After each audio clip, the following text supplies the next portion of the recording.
विधानसभा निवडणुकीत मनसेचा पूर्त पानिपत झाल्यावर पुढे काय या प्रश्नानं मनसेचा कार्यकर्ता प्रचंड अस्वस्थ आहे।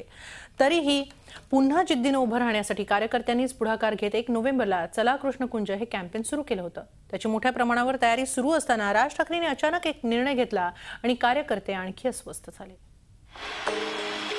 लोकसभेत दारुण पराभव, विधानसभेत सुपडा साफ, पक्ष अस्वस्थ, कार्यकर्ते चिंतेत। कार्यकर्त्यांना विठ्ठल कधी भेटणार? लोकसभा निवडणुकीतल्या दारुण पराभवानंतर या मला आपल्याशी काही बोलायचंय या संकल्पनेद्वारे राज ठाकरेंनी कार्यकर्त्यांना साथ घातली। साहेबांच्या या आवाहनानंतर हजारो कार्यकर्ते आले।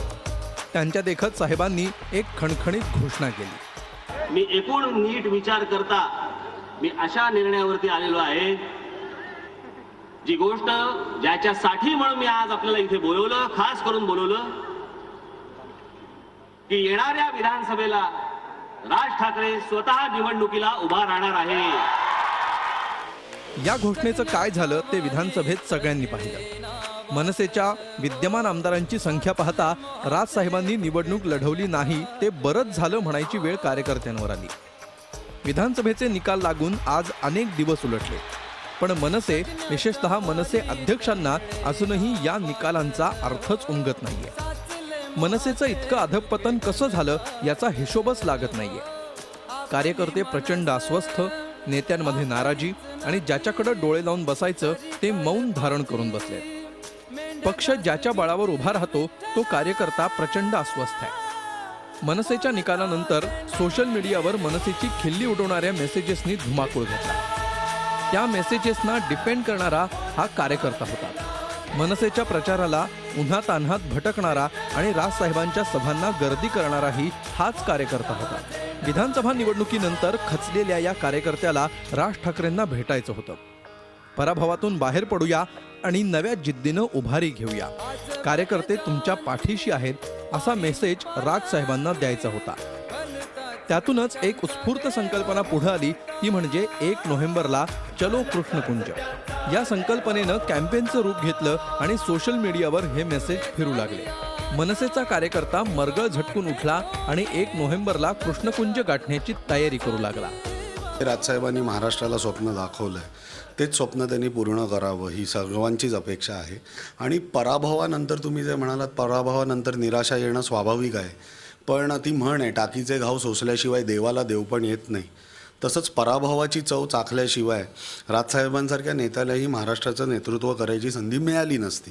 तर आता तो झालेला आहे विषय आणि आम्ही जोमानी परत उभे राहणार आहोत, एवढंच आम्हाला सांगायचं आहे। आज जे नेते राजसाहेबांचा हात डोक्यावरती आल्यामुळे नेते ज्यांची लायकी नव्हती ते नेते आज नेते बनलेले आहेत। त्या नेत्यांना माझं एकच म्हणणं आहे की साहेबांच्या नावाने तुम्ही कुंकू लावून मोठे झाल्यात। साहेबांकडून आमची एकच अपेक्षा आहे की असे नेते तुमच्या डोक्यावरती हात ठेवल्यामुळे नेते बनले। फक्त राजसाहेब तुम्ही कार्यकर्त्यांच्या पाठीवर हात फिरवा, कार्यकर्ता तुमच्या पाठी उभा आहे, सदैव राहील, तसाच राहील। जय महाराष्ट्र। चलो कृष्णकुंजची तयारी ऐन जोमात असताना राज यांनीच अचानक एक निवेदन जाहीर केलं आणि कृष्णकुंजवर भेटायला येऊ नका अशी विनंती कार्यकर्त्यांना केली।